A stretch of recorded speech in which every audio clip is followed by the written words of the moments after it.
Hey, how are you doing today or tonight whenever you're watching this? Welcome back to Nick's Ramble ASMR. My name is Nick, and I'm so happy you're here. Let me know, if this is your first video, welcome. If this isn't your first video, let me know how you like this angle. This is a new angle. I thought it'd be kind of fun to switch some stuff up. Today's video, I want to kind of do a little ramble about a movie that I just saw for the first time called Pride and Prejudice. Pride and Prejudice. Pride and Prejudice. Now, usually for these videos, I'm usually going to do like, I would talk about the director and I would talk about the actors and I would have like all, I used to do it where I used to have like all the names and stuff, but my computer's dead, let's be honest. And I thought I would just kind of ramble to you guys about it. I think it was made, so, I think these are correct facts. If I'm wrong, let me know in the comments.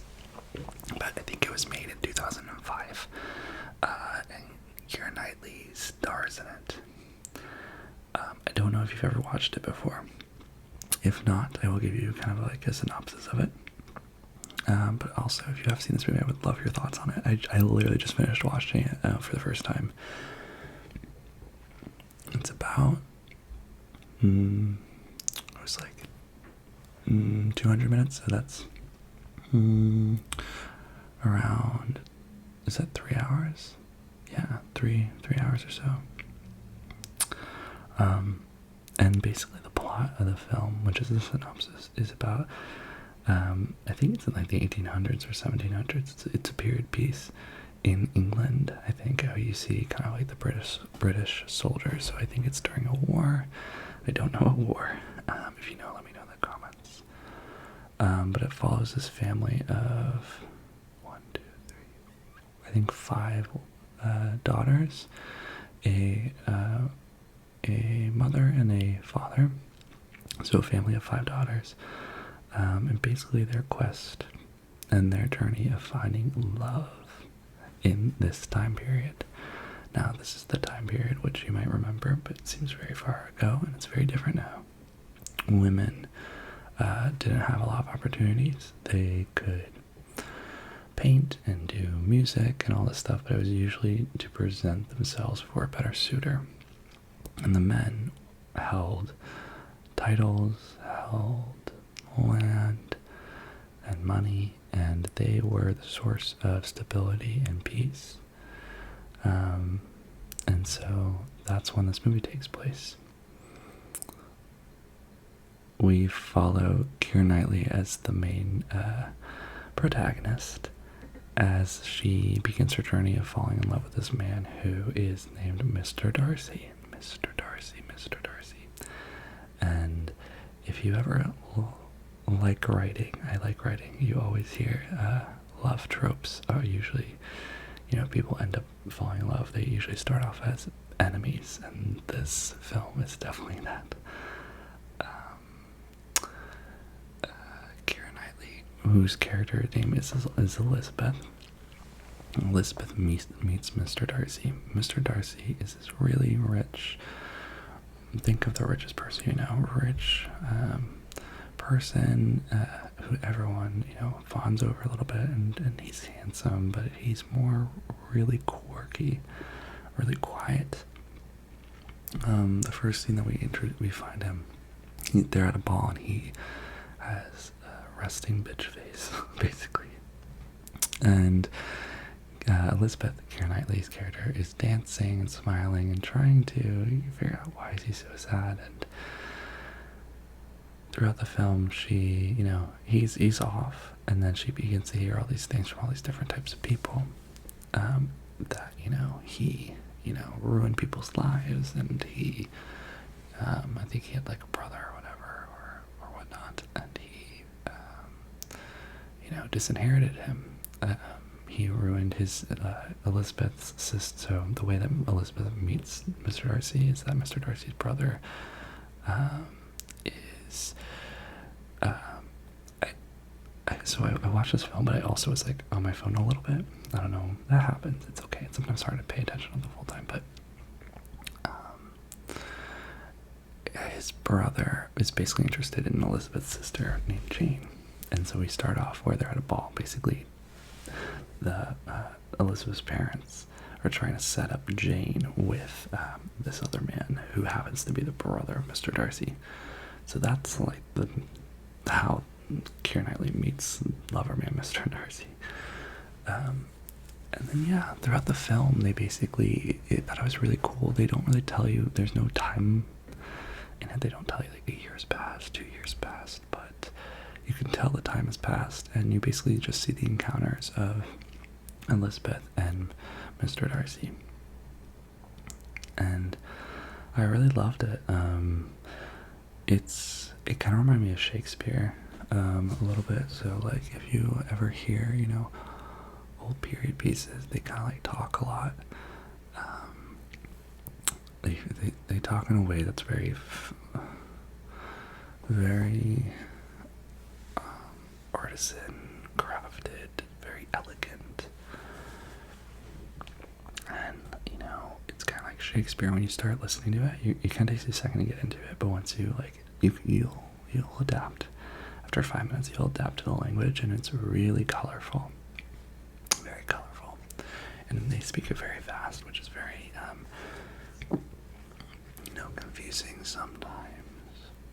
But it really gives it a dimension of haste, of purpose, of just coloring the world, of language, and how important it is, and beautiful it can be, and all that, and how it's the way of expressing your emotions versus just showing, you know, sometimes movies, you know, it's all about actions, and in our age, it's like, what do you do? But they really hold on to the eloquence of language.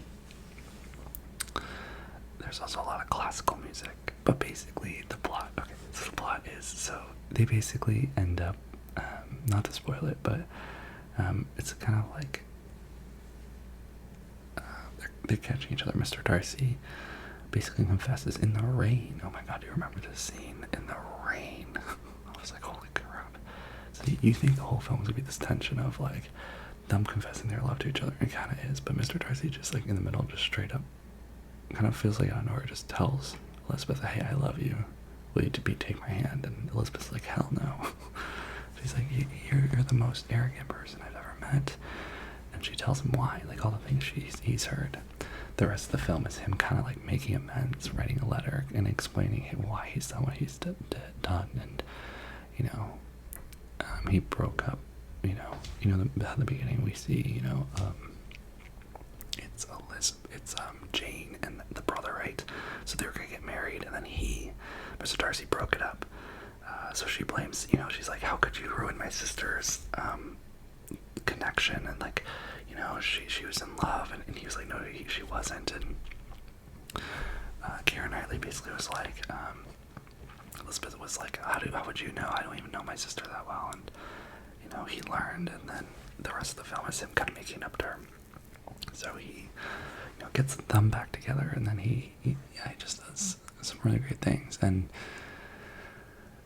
she realizes she's in love with him, and then it's like almost too late. She thinks like his sister is the new woman he's dating. You know, she walks in on them playing piano, and then she finds out it's his sister. And it takes a bit for them to really land that they like each other, and then in the end they do. And it ends on the scene of, you know, he's like, what should I call you now? Should I call it, what was it, like, baby? Or, no, it's not baby, but something. She's like, no, call me Lizzie on my regular days, call me Pearl. On Sundays, call me Miss Extravaganza, or it's Miss Amazingness on your special days. And when you're really, really happy, call me Miss Darcy. And then it ends with him being like, how are you doing today? Like, how is today for you, Miss Darcy? And then they kiss, and it's very cute. I really loved it.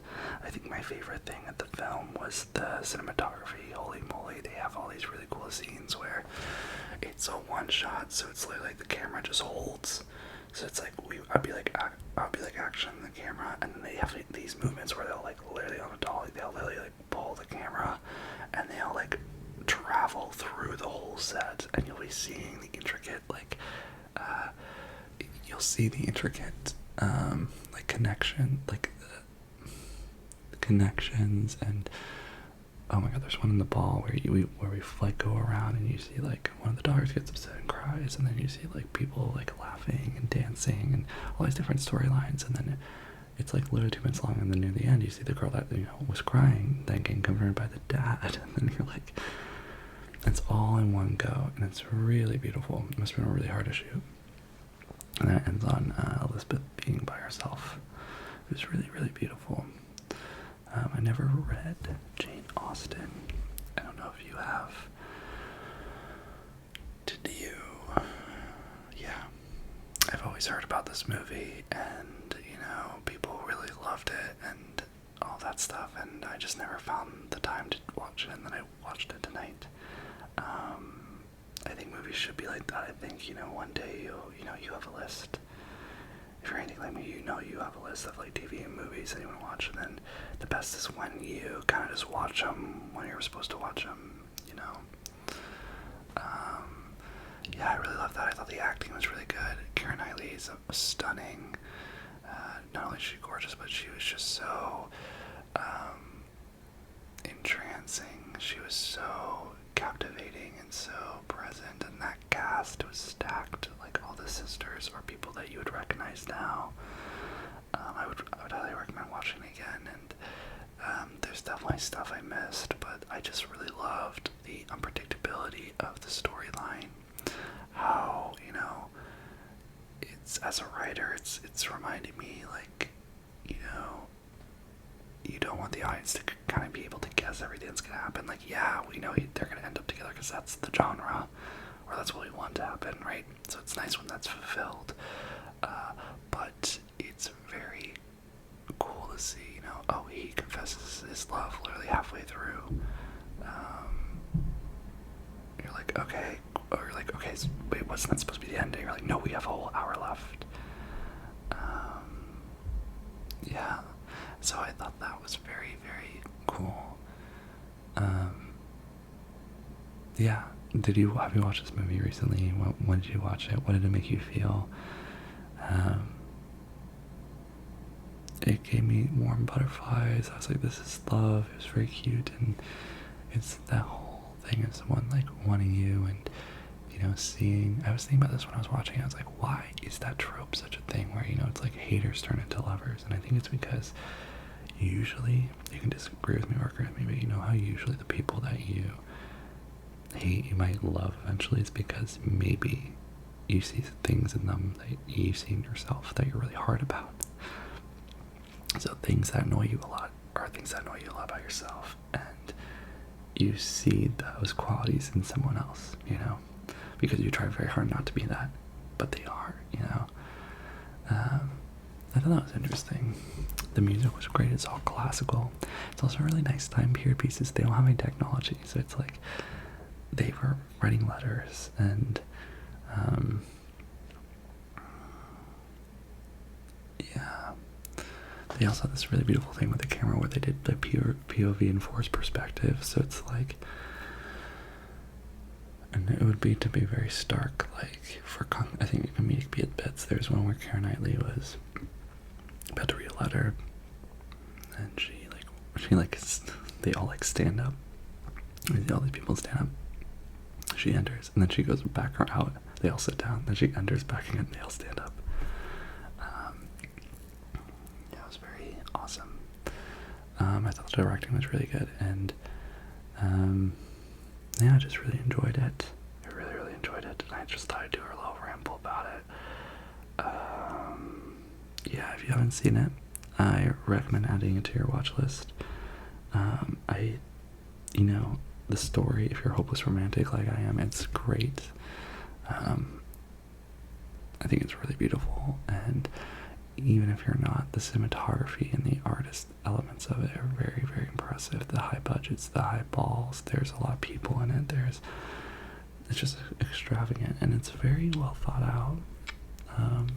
acting's very good. Acting's very, very good. Now, I don't know. I don't think this was Keira Knightley's first film, right? It couldn't have been, but was this the one that like put her on the map? Do we think? Do we think this put her on the map? If you know anything, let me know. I know she was in Pirates of the Caribbean, but wasn't that early 2000s? That had to be. Like this had to be after that, right? She was wonderful. It made me think about now, like, where is she? What is she doing? Also, that girl from the Gone Girl with Ben Affleck is in it too, and she was really good. And also the girl, she's famous. I forget her name, but she was Clove in The Hunger Games Part 2, and she used to be a child actor, but she's in this. Yeah, so this was 2005. This is almost 20 years ago. Wow. Gosh, time flies. That's kind of scary, isn't it? But it's okay. It's a great film. I highly recommend watching it. It's on Netflix, so check that out. It's free if you have a Netflix account. But yeah, let me know in the comments what your thoughts are about this film. If you like this video, please give it a thumbs up so I know to do more of these videos. And please comment and subscribe. I'm doing my little like ding-a-ling, but also if you want to support the channel, consider just clicking that join button. I made a whole video on the membership thing, so literally just click the join button so you can like see the video I made. I put a lot of effort into that and into this channel, and I would be very grateful for you to join, and I think it would really help you and benefit you too. We're a very good group of people, so very exciting. So yeah, consider joining the Hive, the official Hive, in our membership. It's going to be a more intimate, protected space. You'll get access to these videos, but more intimate videos as well.